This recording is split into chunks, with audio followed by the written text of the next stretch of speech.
Շնորհակալ եմ, Տիկին Սարգսյան, նախ լավ է, որ թմրանյութերի դեմ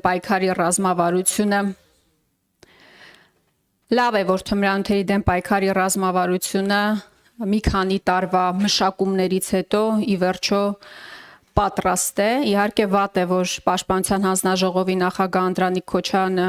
թույլ չտվեց Պաշտպանության նիստի ժամանակ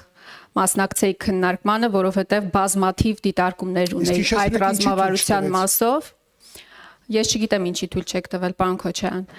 բայց վստահաբար դեռ առիթներ կունենանք մանրակրկիտ անդրադառնալու այդ ռազմավարությանը, որովհետև բազմաթիվ ես դիտարկումներ ունեմ դրա հետ կապված։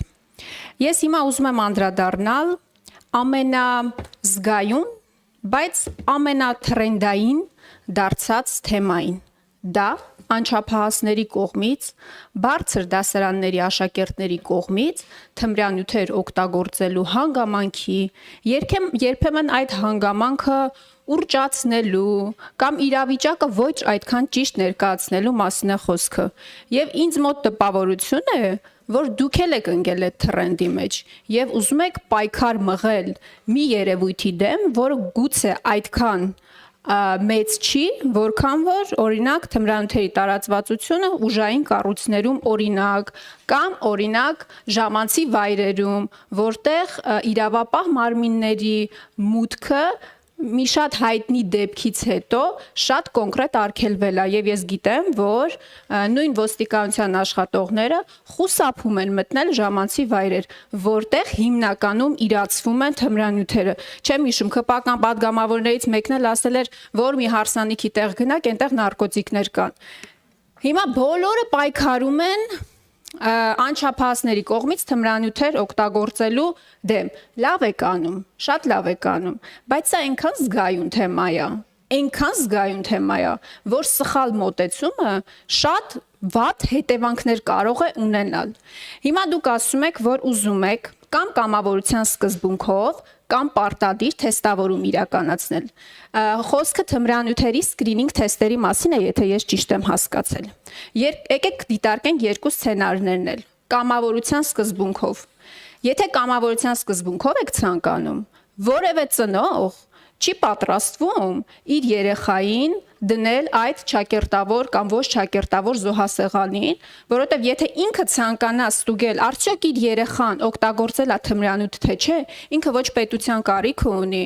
ոչ ձեր կարիք ունի, ոչ էլ որևէ այլ երրորդ անձի կարիք ունի։ Այսինքն ես ուզում եմ հասկանալ սրա տրամաբանությունը։ Երբ որ ես նախագիծ էի ներկայացրել, որ ուժային իրավապահ համակարգում ծառայողները պատահականության սկզբունքով տարեկան 2 անգամ թմրաթեստ հանձնեն, նաև ձեր կառույցի կողմից մենք նաև առիթ ենք ունեցել փակ քննարկման ժամանակ այս հարցը քննարկել, դուք նաև ակնարկում եք, որ պետք չի մարդուն պոտենցիալ թմրանյութ օգտագործող դիտարկել։ Հիմա եթե ուժային իրավապահ կառույցի աշխատողին մենք փորձում ենք ապահովագրել եւ ասում ենք, որ ճիշտ չի այս մեխանիզմը օգտագործել այդ մարդու նկատմամբ, ով անմիջականորեն առնչվում է այդ նյութերին, գործի բերումով եւ այլն, այսինքն ավելի պոտենցիալ օգտագործող է, քան անչափահասը։ Հիմա այս մի սկզբունքը դուք իրավապահ ուժային կառույցի աշխատողի դեպքում ասում եք, այդքան էլ ճիշտ մոտեցում չի, բայց դիտարկում եք անչափահասների շրջանում այս մոտեցման կիրառման հավանականությունը։ Խնդրում եմ մանրամասնեք ինչ կամավորության մասին է խոսքը, պարտադիրության մասին։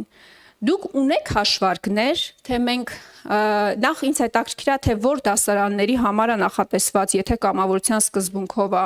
քանի աշակերտ է, քանի այսինքն անչափահաս է, այդ պարտադիրությունը ոնց է իրացվելու, ոնց է պաշտպանվելու երեխայի անձնական տվյալները, ոնց է ինքը պաշտպանվելու հասարակությունից, հետագայում բուլինգին չենթարկվելու եւ այլն։ Այսինքն այնքան բազմաշերտ են այս հարցերը, որ մենք մի ամբողջ 3 օր կարող ենք այս ամեն ինչը քննարկել եւ միևնույն է չստանանք բոլոր հարցերի պատասխանները։ Ինչ է նշանակում նաեւ խնդրում եմ բացատրեք պարտադիրության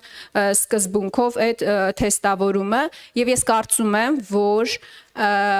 պետքա ոչ թե պայքարել հետևանքի դեմ, անչափահասների կողմից թմրանյութեր օգտագործելու դեպքում, իսկ այդ խնդիրը կա։ Ես չգիտեմ խնդրի չափսերը որքան են,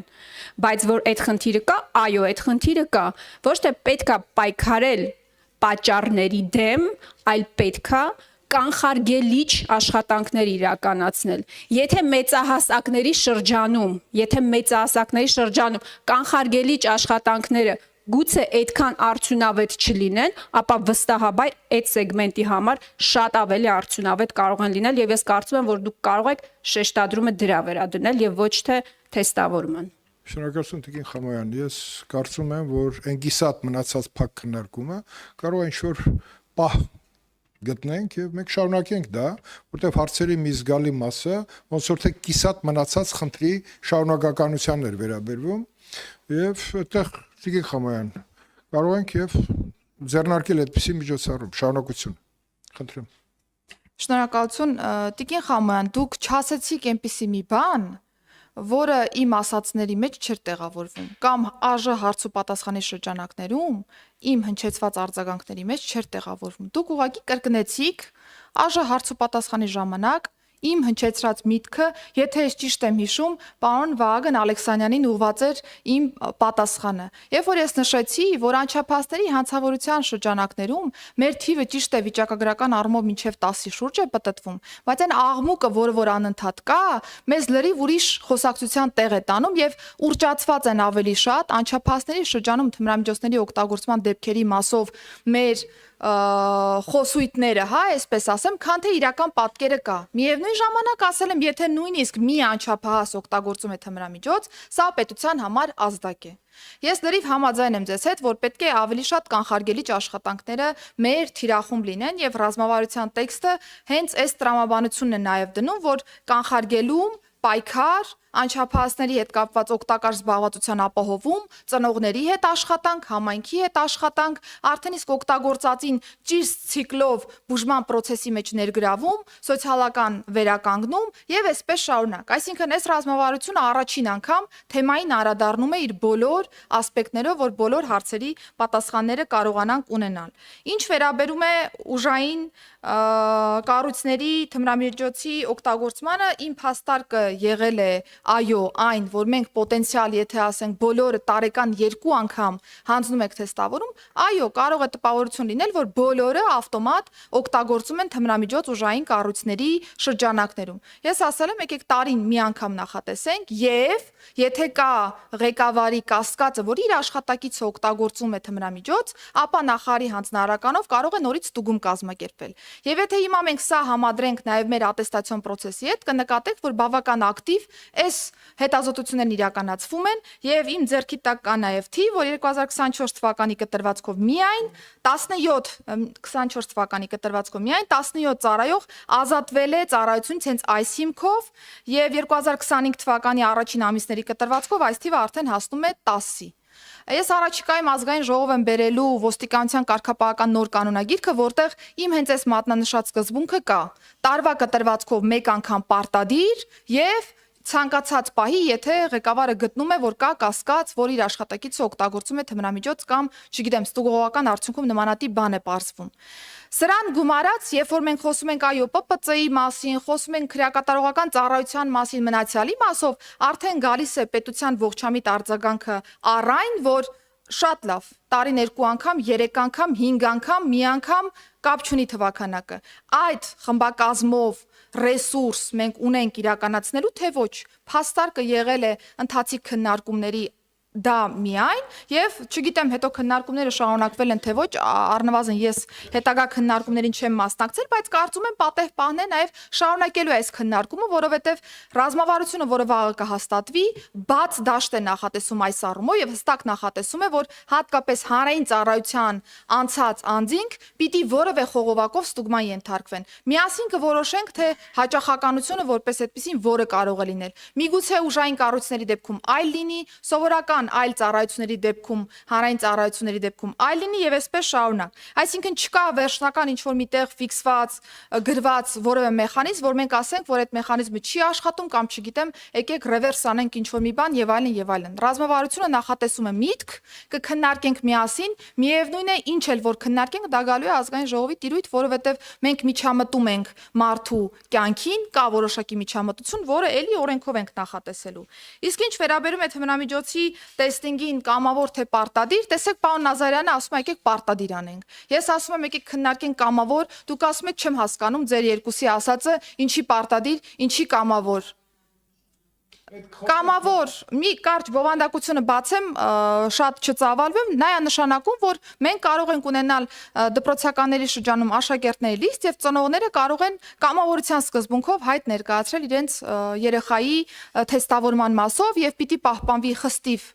գաղտնիությունը տվյալների, որ ծնողը հասկանա, թե իր երեխայի մոտ ինչ է կատարվում։ Եվ սա էլի լուծումներից մեկն է, որը ամբողջ աշխարհում կիրառվում է։ Միգուցե մենք գանք այն մտքին, որ Հայաստանի Հանրապետությունում սա չի աշխատում։ Բայց եթե մենք նաև զուգահեռ Տիկին Խամոյան, ես ամեն դեպքում այդ նոտան նկատեցի, որ եկեք չկենտրոնանանք անչափահասների այդ հետևանքի վրա, ավելի շատ կանխարգելման վրա կենտրոնանանք, եթե մենք անդադ մենակ կանխարգելման վրա կենտրոնացանք,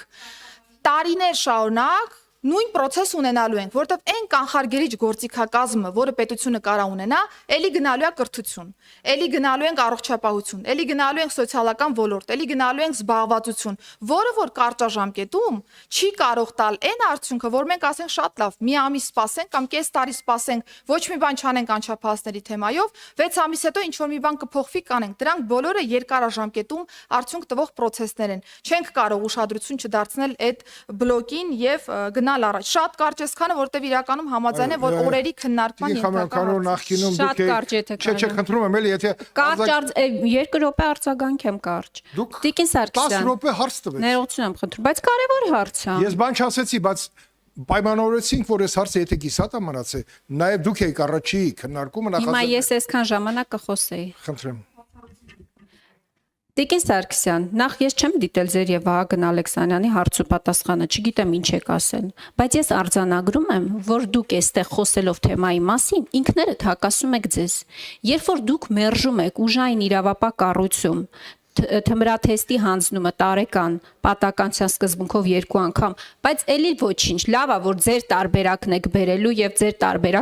ձեր տարբերակին հավանություն կտան իշխանությունները։ Ես ասում եմ, երբ որ դուք քննարկում եք անչափահասների կողմից սկրինինգ թեստերի հանձնումը կամավորության կլինի պարտադիրության սկզբունքով, այդ խնդրին հասնելուց առաջ նախ պետք է սկսել ձեզանից նկատի ունեմ ձեր կառույցից, իրավապահ ուժային կառույցներից։ Դա ամենակարևոր արձանագրումն է։ Իսկ կանխարգելման եւ հետևանքների վերացման մասով Հայաստանի Հանրապետությունում կանխարգելման ինստիտուտ գոյություն չունի։ Գալիչկայի համար մի քանի հայտարարություն կամ մի քանի հաղորդագրություն ու մի քանի տեսանյութ կարող է տարածեն, չտարածեն։ Դա է կանխարգելում Հայաստանի Հանրապետությունում։ Դրա մասն էր խոսքը։ Շնորհակալ եմ։ Շնորհակալություն, ես ուզում եմ հիշեցնեմ Տիկին նախարար, որ կառավարությունում մենք ռազմավարության դրույթներ ենք քննարկել այս թեմայով եւ մենք ունենք հստակ առաջնահերթությունները քայլերի հաջորդականության։ Հիմա դրա մասին չենք խոսում, բայց Տիկին Խամոյանի ասածը վերաբերվում է այդ դրույթների այն ասպեկտին, որը որ կիսատամանացել այստեղ։ Իսկ կառավարության ռազմավարությունը կանխել ընդհանրապես թմրամիջոցների ներկայությունը Հայաստանի Հանրապետությունում։ Այսինքն դա լուրջ ավելի ծրագրի մի իրողություն է, որի հետ մենք պետք է առնչվենք եւ օր առաջ պետք է առնչվենք։